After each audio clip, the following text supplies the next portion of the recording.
So, what is the latest on Roki Sasaki and the Yankees? Right, we're still waiting to hear from the date that we're being told is potentially the 20th is when he's going to make his decision as to who he's going to sign with, right? And at this point, it's not really about money because he's not going to score one of these $200 million contracts, $300 million contracts like his fellow Japanese countryman Yoshinobu Yamamoto is because he's being posted early. So it's going to be who's the best fit for him, right? Where does he want to play? Now, when it comes to the Yankees, and I'm gonna keep saying this, right? I'm not ruling them out. Okay, I'm not predicting him to the Yankees either, but I'm not ruling him out. And the popular opinion is him to the Dodgers or the West Coast, right? Mariners, something like that. The Padres seem to be a little bit of a problem for him now with all the chaos that's going on with the ownership right now, the lawsuit. So I don't know if he's going to want to be involved in that. I don't know. I can't speak for him. I'm not his agent, Joel Wolf, and I'm not Roki Sasaki. So all I am is a Yankee fan and a Yankee content creator, and I want to talk about how he might fit with the Yankees. Okay. And again, if you're a fan and you're not subscribed to this channel, please do that right now. Please turn on your notifications too, because when he does sign, and if he signs with the Yankees, it's going to be lit, and I'll be live immediately to share that news. Okay, I'll be live anyway to share the news wherever he signs, but if he signs with the Yankees, I'll be there immediately with a celebratory hat. Maybe I'll have some kind of scarf on. This is celebrated. Maybe I'm gonna wolf down a Big Mac and an apple pie, right? Because people like when I do that. So that's Big Mac apple pie worthy celebration. So, but he checks off a lot of boxes and for the Yankees, and the Yankees check off a lot of boxes for him. Okay. The Yankees, well, first of all, him, and he gives the Yankee a high end pitcher. Okay. Now, they are covered right now in the rotation, right? They're trying to move Marcus Stroman. Okay. They've added Max Fried. They've already moved Nestor Cortez. Now, if they bring somebody in like Roki Sasaki, does that mean Clark Schmidt becomes expendable even after Marcus Stroman is moved? If he's moved, I don't know. Okay. And does this mean that he's going to automatically be in the rotation?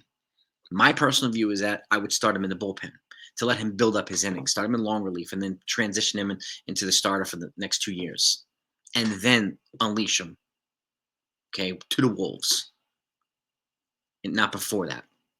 He hasn't thrown. If you look at his body of work, he hasn't thrown more than 120 innings, 120 plus innings at any point in time as a pro.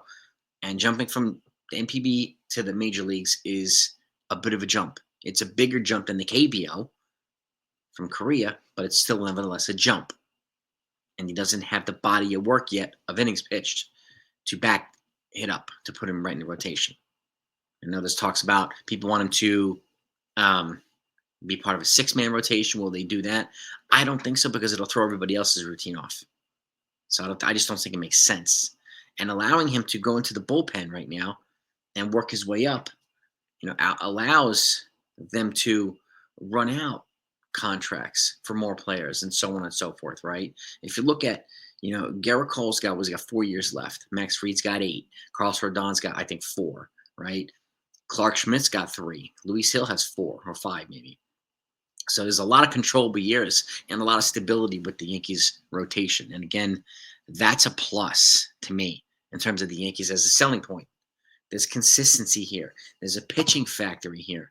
You're developing pitchers. You got Matt Blake here as well. You've got a lot of pitchers that they've drafted over the last couple of years as well that are highly touted. So he would be walking into a good situation. Okay. And I've seen him, off the screen, he's a relatively buttoned up guy. Well, the Yankees are a buttoned up for the most part franchise too.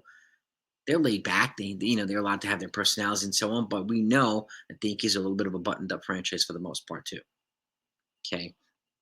And it might be a suitable environment for Roki Sasaki. But at the end of the day, the Yankees have the stability here. They have the pitching. They have the player development. Okay. They also have the ability to get a lot of endorsements for him, marketing and everything else. This is one of the bigger markets. Again, yeah, I understand West Coast geography and all that stuff, and the appeal of Hai Sung Kim and Shohei Ohtani and Yamamoto. I get it. but he also said that he wants to be one of the best. Okay. And does he want to be the best? Will he be overshadowed in Japan? I mean, in LA, most likely, yeah.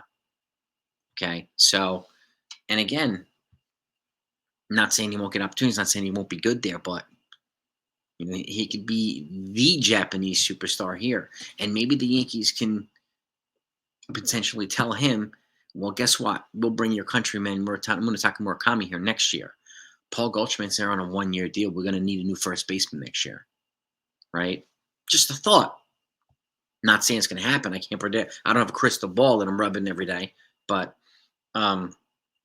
there's that too. So we could have our own Japanese contingent here, and he has mentioned the Yankees as a team he'd like to play for, Murakami. So it's going to get a little bit more crazy over the next couple of days or next week or so. But he checks off a lot of boxes for the Yankees, and the Yankees check off a lot of boxes for him. So this is for that reason I'm not ruling them out at all for Roki Sasaki pursuit. And again, he would fit like a glove here, and they would be able to protect him in the bullpen right now. Give him kind of the Michael King treatment. Started from the bullpen, transition up to being a starter. He's a pretty good starter now, right? So with the Padres, but nevertheless with the Padres. Roki Sasaki had the same type of thing. We would be able to protect him without having to unleash him in the rotation and potentially jeopardize an injury. Tommy John, so on and so forth. We don't need that. Okay? Yeah, he's got the skill set. He throws 100 plus miles an hour. He's got nasty off-speed pitches, right? A lot of out pitches. Super high potential. What better way to foster that growth than starting him in the pen and working his way up to the rotation, where he can gradually build out his pitch count, gradually get better. Okay? In an environment, yes, that loves players that play well. And as we know, the Japanese players that the Yankees have had, they've got a history of success with Japanese players, Hideki Matsui and Masahiro Tanaka. And the guys that play well and they carry themselves well here, they never have any problems. The guys that don't carry themselves well when they're not playing well are the guys that have the problems. I don't foresee that problem with Roki Sasaki. And again, keep this in mind too. Him coming here on the cheap, right? 3 years of ARB and 3 years of pre-ARB also makes him easy to trade. So if it doesn't become a fit here, they could move him pretty quickly. He's not stuck to a $200 million contract. So if they want to move him, if that ever happens, he will be pretty easy to move. And I'm sure there would be a team that would be more than willing to take him if he doesn't work out here. Okay? The Yankees still, again, they're part of the list. They're apparently one of the 5 or 6 finalists for him. So the usual suspects are there. We're hearing the Mets. We're hearing the Dodgers, the Padres, Cubs, and apparently there's another mystery team or two. So you let me know what your thoughts are on that. But I think, I wanted to give you the latest on Roki Sasaki. His agent recently said that he made it a point to emphasize that he can handle New York. Randomly. Made it a point to emphasize that. So, because I know there's a lot of folks don't think he can. A lot of folks think he would prefer the Mets. Maybe he would. Who knows? Don't know. He's over there with Kodai Senga. They do have one. They have a pitcher from Japan over there too. So, but the Yankees overall have a much better rotation than the Mets. That's not even debatable. So, a much better bullpen than the Mets. Also, not even debatable. So, or debatable with any credibility. So, people will debate it, and that's fine. That's the latest on Roki Sasaki when it comes to the Yankees. Okay, now I want to pivot to there's one infielder. That's the answer. I've been talking about, and we've talked about every infielder, the pros and cons, and I try to keep a level-headed argument with all the conversations. I try to navigate through all the BS and propaganda and Twitter talking points because we get way too much of that from people. So, but the one answer to me remains the same guy that I've been talking about for 2 years. Starts with B and it rhymes with Brendan Donovan. Okay? Brendan Donovan. I think he's a perfect fit for this Yankee team. Okay? Lefty bat. And again, Luis Arias, I think I've mentioned all the reasons why I think Luis Arias would be a good fit. If he happens to come here, he happens to come here. He's like a singles hitting and a doubles hitting machine. Okay? And yeah, it doesn't draw a lot of walks, but who cares? We don't need him to walk. Okay. Remember, the Yankees have a longer lineup now. Through 7, 8, 9 is better than it was before. So who better than a guy like Luis Arias to drive these guys in the 7, 8, 9 guys for those guys? And that 9 now could be Volpe, Dominguez, and Austin Wells or something like that. That's a pretty good 7, 8, 9. Okay. And if you have, let's just say you have two guys on base, a second and third, would you rather him drawing a walk or hitting a single and driving those guys in? Right. So that's the way I see it. And a 2-run single to me is more valuable than a solo home run for the folks that are complaining about power. We have plenty of that already. We don't need any more. Okay. So 2-run single, 2-run double, way more valuable than a solo home run. And Brendan Donovan now, and that's Arias. Brendan Donovan is a perfect fit for this Yankee team. This is my last minute pitch for Brendan Donovan. He's gettable, I think, too. You know, if they really, really make a legitimate run, and we don't know what Brian Cashman's doing. Maybe Arias is a smokescreen. Maybe this guy Brendan Rodgers is a smokescreen, right? They're doing their due diligence. Okay, and I think myself knows, and I think Brian Cashman probably knows this too, that there's really not a better fit for this team than Brendan Donovan. He's a hustle player. He's a good player. His bat is made for the Yankee Stadium. He could be our leadoff hitter. He hits the ball all over the place. He's also a top-notch defender, which makes it easier to move Jazz Chisholm to second if you want to do that, because he could play third. But he also has a positional versatility because he also plays second. So if you want to keep Jazz at third, you have that too. Okay? He's as versatile as Jazz Chisholm is. And he's got 3 years of control left. And again, he would be an absolute perfect fit to what this new Yankees building here. Yankees are building a group of guys that want to be here. Hustle guys, fundamentally sound guys. He fits this to a T, Brendan Donovan. Really does. And there's a reason why I talk about him so often. Because he's a perfect fit for this team.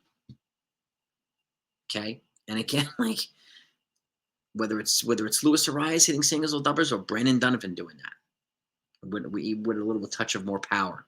So for those that want a little bit more power, he's got that. But he also has the on-base percentage. He has the hustle. He has the contact hitting. It's the balls in the gaps. Okay? And again, that versatility and defense is a major asset. People call, a lot of people have been calling Luis Arias a one-trick pony. Can't call Brendan Donovan that. Not even close. So I would like Arias. I would love Brendan Donovan on this team. Absolutely love him. And I think a lot of fans would too, especially when they saw him here. So that's my last minute pitch for Brendan Donovan. And again, I really hope. And again, why is he gettable? Well, the Cardinals are looking to either retool or rebuild. And they're looking to shed salary. Okay? So maybe they'll take an onerous contract too. Or maybe they'll give a little bit more on the back end. This is the time to pay a little bit more, to overpay. Okay? And Cashman is not a fan of overpaying, but sometimes he does it when the piece is valuable. Right? So this is the time to pay a premium for a player like Donovan. And I fear it might cost Spencer Jones. And those that know me know I'm very resistant to part with Spencer Jones. But this might be the situation where I would. It would suck for a little while, but I do think it would, at the end, it would work out. And I would rather trade Jones to the National League and not instead of the American League. I don't want to trade him to the Astros and have him punish us for the next decade. They don't play the Cardinals every year regularly like we do the Astros, the Red Sox, and everybody else, even though there's interleague play. Okay? So this is the one opportunity. Believe me, I would love to get him without Spencer Jones. I would give him Roderick Arias, Oswald. I mean, I'd give him pretty much whatever he want. I'd give him Henry Lane. I'd give him a couple of pitchers, a couple of infield prospects, because they do have quite a bit of outfielders. They have Lars Nootbaar there. They've got quite a few other guys, quite a few. But maybe also Spencer Jones gets the opportunity to play first base, which we're hoping that he would play here since Paul Goldschmidt's not going back there. So maybe there's that too. Maybe they're willing to try him more than the Yankees are willing to try him at first base. I've said it recently. I've seen him in the cages recently, and his loading phase now. He's got a loading phase very, very similar to Aaron Judge. So I have a feeling this guy's going to be punishing baseballs real soon. Okay, and people are concerned about his strikeouts. I get it. Aaron Judge had the same problem in the minors and when he first came up to the majors, and he's cut down on it quite a bit. And I have a feeling the same thing's going to happen to Spencer Jones. So Roki Sasaki, Yankees do have a chance of getting him, and you know it's not over till like Yoki Berra said, not over till it's over. So if he goes to the Dodgers, so be it. If he goes to the Padres, so be it. If he goes to the Reds, so be it. But if he comes to the Yankees, I think a lot of people are going to be happy. So stay tuned for that. I'll keep you updated. If I get anything of significance, you'll hear it immediately. Okay, that's why I always say turn on your notifications. And with Brendan Donovan, he is the guy. If Yankees are going to add the one serious missing piece for beyond this year, okay, Brendan Donovan's the guy to go after. I'm sticking to that argument.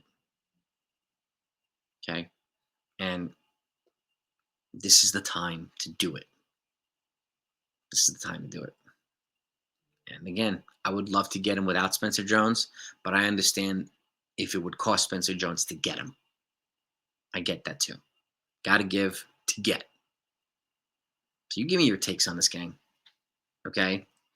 And this is a passionate plea for Brendan Donovan and a more level-headed kind of take on Roki Sasaki because, again, I'm not ruling him out just yet. Maybe that's just me. Maybe that's the biased Yankee fan in me, but I'm not ruling him out just yet.